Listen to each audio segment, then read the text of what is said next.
എല്ലാവർക്കും happy independence day. ഒരു Indian ആയതിൽ ഞാൻ ഭയങ്കര പ്രൗഡായിട്ടുള്ള ഒരു നിമിഷമുണ്ട്. യമനിൽ നിന്ന് ഞങ്ങളെല്ലാവരും രക്ഷപ്പെടുന്ന സമയം, യുദ്ധമൊക്കെ ഭയങ്കര കൊടുമ്പിരി കൊണ്ടിരിക്കുന്ന സമയം, എയർപോർട്ടെല്ലാം ബ്ലാസ്റ്റായി. പിന്നെ ഉള്ള മാർഗം രക്ഷപ്പെടാൻ പറയുന്നത് കപ്പൽ മാർഗമാണ്. അപ്പോൾ ഷിപ്പിന് വേണ്ടിയിട്ട് വെയിറ്റ് ചെയ്യുന്ന സമയം ഇന്ത്യൻ ആർമീസ് വരുന്നുണ്ടെന്ന് ഇൻഫർമേഷൻ കിട്ടിയിട്ട് ആദ്യം എങ്ങനെയൊക്കെയോ അവിടെ എത്തി. എന്നിട്ട് ചുമരിൽ ചാരി നിൽക്കുകയാണ്. ഭക്ഷണമില്ല,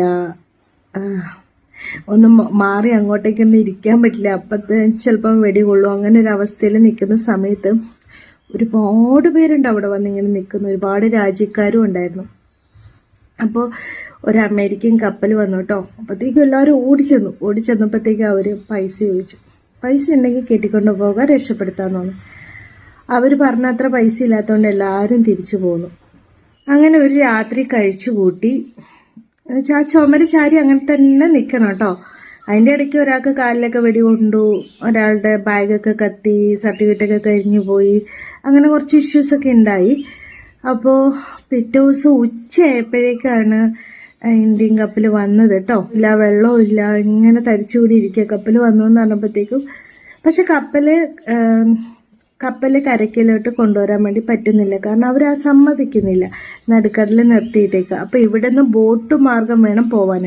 ബോട്ട് മാർഗം പോകുമ്പോൾ എല്ലാവരും കമന്ന് കിടക്കും. ഒരാളുടെ മേളിൽ ഒരാൾ തല പൊക്കിയിട്ടുണ്ടെങ്കിൽ അവിടെ വെടി കൊള്ളും. അതുകൊണ്ട് എല്ലാവരും ഇങ്ങനെ കമന്ന് കിടന്നിട്ടാട്ടോ പോയിക്കൊണ്ടിരുന്ന് ശ്വാസം മുട്ടി.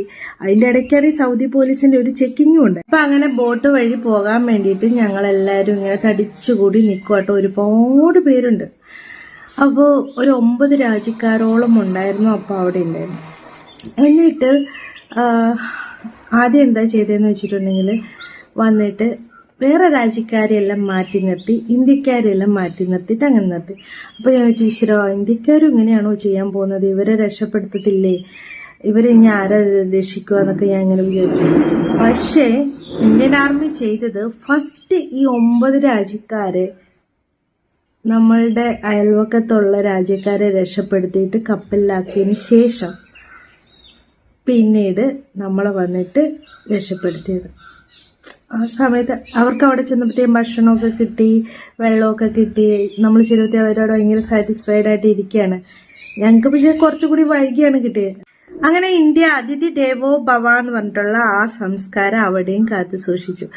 അതുപോലെ തന്നെ അവിടെ നിന്ന് ഞങ്ങൾ ജിബൂട്ടി വന്നിറങ്ങി, ആഫ്രിക്കയിൽ നിന്ന് മുംബൈയിലേക്ക് വന്ന്, അവിടെ നിന്ന് കേരളത്തിൽ വന്നിറങ്ങി. വീട്ടിലെത്തിയപ്പോൾ ന്യൂസിലുണ്ടായിരുന്നു, ഇന്ത്യന് താങ്ക്സ് പറഞ്ഞുകൊണ്ട് അമേരിക്കയിലെ ഒരു ന്യൂസ് ചാനൽ അവരുടെ ആളുകളെ സംരക്ഷിച്ചതിന്, അവിടെ എത്തിച്ചതിന് നന്ദി പറഞ്ഞുകൊണ്ട് ന്യൂസിലുണ്ടായിരുന്നു. അത് കണ്ടപ്പോൾ ശരിക്കും പറഞ്ഞാൽ ഭയങ്കര ഒരു പ്രൗഡാണ് തോന്നിയത് ഇന്ത്യയോട്, Indian സംസ്കാരത്തോട്. I'm proud to be an Indian.